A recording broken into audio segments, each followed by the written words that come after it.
a crowd started to gather.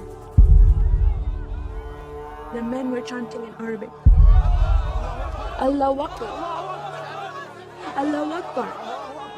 And my father and I, as I was holding his hand, were pushed to the front of this crowd. In the center of this crowd was an Arabic woman, dressed just like this, and she was tied up and she was sitting on a box. Next to her was an Arabic man, and he did a traditional Islamic prayer on the floor. And he got up from the floor, and from his side, he pulled out this very long golden sword, and he beheaded the woman. My legs are shaking, and my heart is going fast. And my father said, if you don't listen to the teachings we're instilling in your life, this will happen to you one day.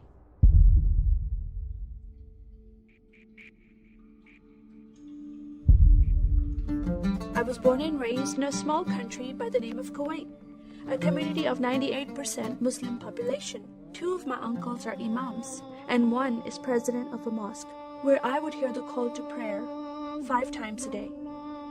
As a Muslim, the word Yahudi, which means Jew, was instilled in me as a bad word, as a cuss word. Yahudis should not exist.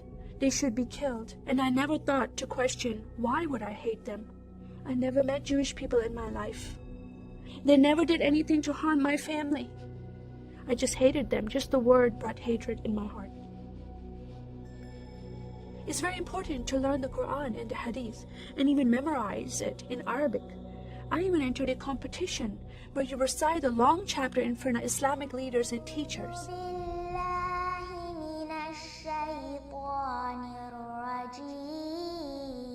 And I came 2nd place. I thought I did a good job. But my father said, no, that's not good enough.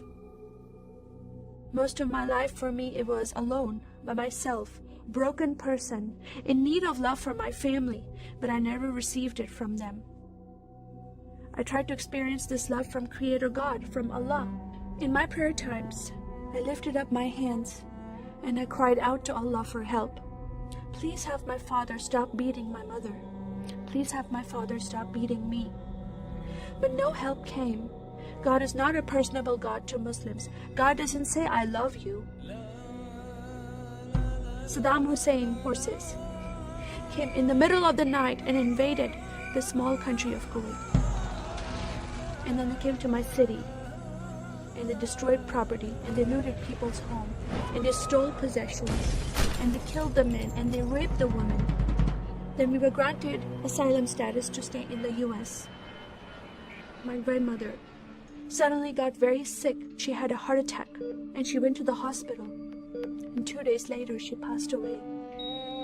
I was devastated because I lost my best friend.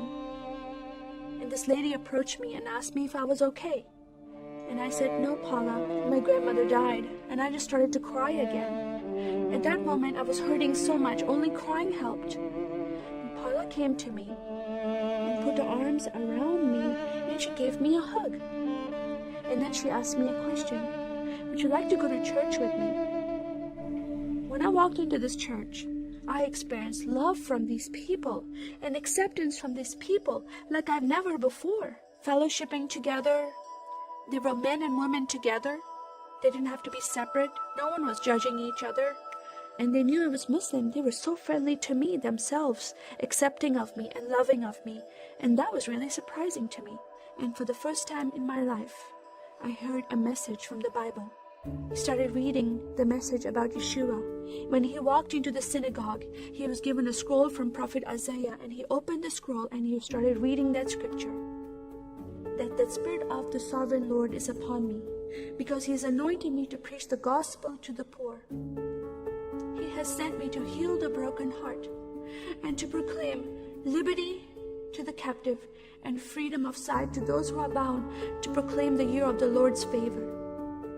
First time I heard these words of freedom and healing and liberty. I'm desperate to be freed from bondage. I was held captive in Islam and I wanted to be freed from that. I was blinded with so much hatred in my heart. The darkness broke from my eyes. The veil came off my heart. I knew the decision I was making to leave Islam is a big decision. By Sharia law, Islamic law, it is death penalty. But I'm desperate to know a living God. In that day, I gave my life to becoming a follower of Jesus. This is the God of Israel, God of Abraham, Isaac, and Jacob. And the nation of Israel is God's heartbeat. And I said, God, forgive me. I did not know I hated your people.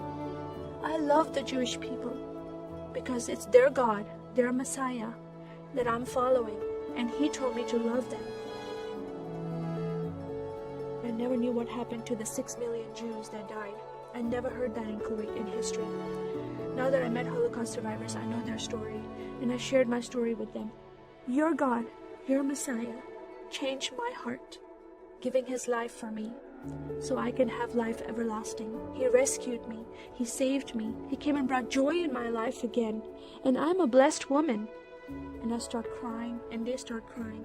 And we are able to relate to each other, and they embrace me, and they love me, and they experience some healing, I believe, when they hear my story. That is a privilege to have that in my life.